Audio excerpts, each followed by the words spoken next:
നാളിതുവരെയുള്ള പൗരോഹിത്യ ജീവിതത്തിൻ്റെ കാലയളവിൽ പ്രത്യേകിച്ച് മെത്രാനായതിനു ശേഷം പിതാവിൻ്റെ ജീവിതത്തിൽ പ്രേക്ഷിത ജീവിതത്തിൽ മറക്കാനാവാത്ത അനേക അനുഭവങ്ങളുണ്ടാകുമെന്നറിയാം. ഞാൻ ബിഷപ്പാകുന്നതിന് മുമ്പ് ഇപ്പോൾ എനിക്കെപ്പോഴും ഓർമ്മയുള്ളൊരു കാര്യമാണ്, 1988 ഞാൻ ഈ പറഞ്ഞ ആദ്യം ക്രിസ്ത്യാനികളായ ബൊർദൂരിയ ഗ്രാമത്തിൽ ചെന്നു. അപ്പോൾ ദിവസങ്ങളിൽ 3 വർഷം എൻ്റെ ഫോട്ടോ അന്നത്തെ ചെക്ക് ഗേറ്റിൽ വെച്ചിരിക്കുകയാണ് ഒന്ന് പിടിക്കാനായിട്ട്.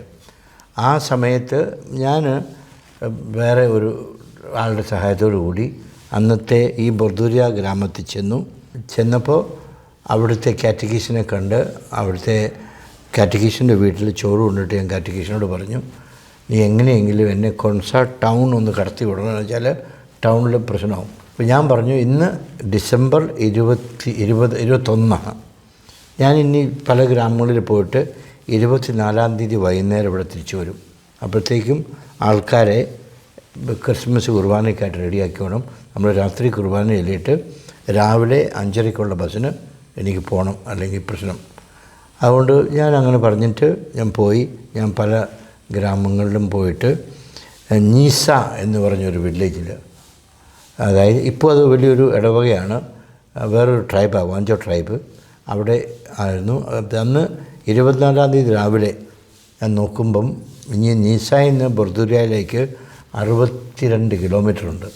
അന്ന് അവിടെ വണ്ടിയോ ഒന്നുമില്ല. ഏതായാലും ഞാൻ അവിടുന്ന് 2 പിള്ളേരോട് കൂട്ടി വിളിച്ച്, അവർ കൊൺസായിക്ക് പോകാനുള്ളവരായിരുന്നു, അവരെ കൂട്ടി വിളിച്ച് ഞങ്ങൾ രാവിലെ 4 മണിക്ക് നടന്നു. വൈകുന്നേരം 7 മണി കഴിഞ്ഞപ്പം ബൊർദൂരിയയിലെത്തി.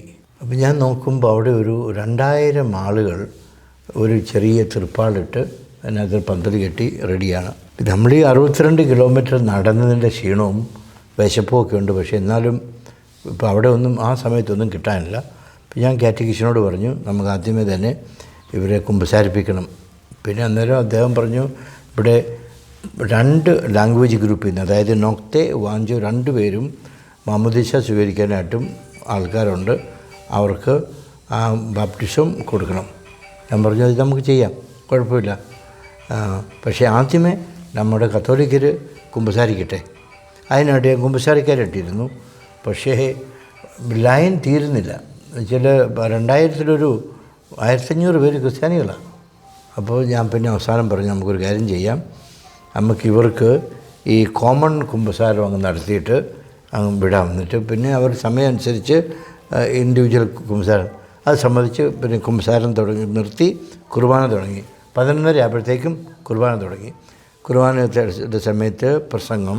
അപ്പോൾ ഇതെല്ലാം പ്രസംഗവും നമ്മൾ എന്നാ പറഞ്ഞാലും അത് 2 ഭാഷയിലേക്ക് ട്രാൻസ്ലേറ്റ് ചെയ്യണം. അപ്പോൾ 2 പേരാണത് ചെയ്യുന്നത്. ഇപ്പം ഞാൻ ഒരു സെൻറ്റൻസ് പറയുമ്പം ചിലപ്പോൾ അവർ അത് 10 പറയുന്നത്. അതുകൊണ്ട് ചിലവർക്ക് അതിനുള്ള അത്രയേ ഉള്ളൂ വാക്കുക. അങ്ങനെ വന്ന് ഏതായാലും ഇതെല്ലാം കഴിഞ്ഞ് പിന്നെ മാമോദീസയുടെ സ്ഥലത്തെത്തി.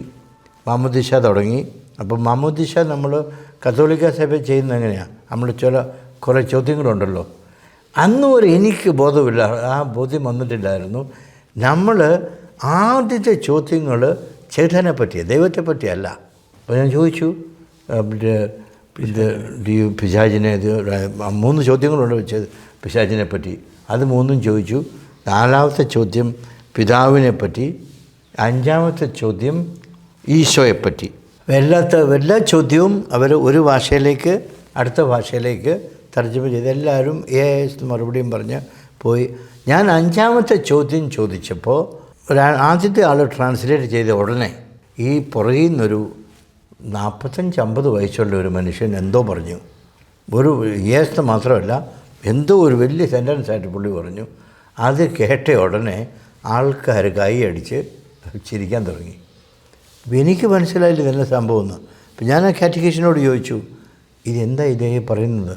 അന്നേരം കാറ്റഗീസ് പറഞ്ഞാൽ ഇതിനെപ്പറ്റി അച്ഛൻ പറയുന്നു, അടുത്ത ചോദ്യം ചോദിക്കുക, ഇത് ബാപ്റ്റിസമാണ്, ഇതിൻ്റെ ഒരു ഇതുണ്ട്. പുള്ളി പറയല്ല, അച്ഛൻ അടുത്ത ചോദ്യം ചോദിക്കാനാണ് പറയുന്നത്. ഞാൻ പറഞ്ഞു, സാറേ ഞാൻ 62 കിലോമീറ്റർ നടന്ന് വിശന്ന് വന്നിരിക്കുക. ഇപ്പോൾ ഇയാൾ നമ്മളെ കളിപ്പിക്കുകയാണെങ്കിൽ ഞാൻ ഇനിയില്ല, ഇന്ന് പരിപാടിയില്ല മുമ്പോട്ട്. അപ്പോൾ ഓക്കെ അങ്ങനെയാണെങ്കിൽ ഞാൻ പറയാം എന്ന് പറഞ്ഞ് പുള്ളി പറഞ്ഞു. നേരെ എന്നോട് ഇങ്ങനെയാണ് ചോദിച്ചത്. അദ്ദേഹം പറഞ്ഞ ഇതാണ്, അച്ഛൻ ഞങ്ങളോട് 4 ചോദ്യം ചോദിച്ചു, അതിനെല്ലാം ഞങ്ങൾ ഉത്തരം തന്നു. 5ാമത്തെ ചോദ്യത്തിന് ഞങ്ങൾ ഉത്തരം പറയുന്നതിന് മുമ്പ് എൻ്റെ ചോദ്യത്തിന് അച്ഛൻ ഉത്തരം പറ. ഞാൻ പറഞ്ഞു പറയാം, എന്നാ ചോദ്യം എന്നാ? അപ്പോൾ പുള്ളി ട്രാൻസ്ലേറ്റ് ചെയ്ത് എങ്ങനെയാണ്, ഞങ്ങൾ കർത്താവ് ഈശോ മിശിഹായിൽ വിശ്വസിക്കുന്നില്ലെങ്കിൽ ഞങ്ങളുടെ ഗ്രാമത്തിൽ നിന്ന് ഒരു ദിവസം മുഴുവൻ നടന്ന് വേറൊരു ഗ്രാമത്തിൽ വന്ന് ഈ മാമോദീസ സ്വീകരിക്കുമോ? അത് കേട്ടപ്പം എൻ്റെ അരിശവും വിശപ്പും എല്ലാം പോയി. ഞാൻ പറഞ്ഞു ക്ഷമിക്കണം, ഞാൻ ഇനി നിങ്ങളോട് എൻ്റെ ജീവിതത്തിൽ ചോദ്യങ്ങൾ ചോദിക്കുകയില്ല.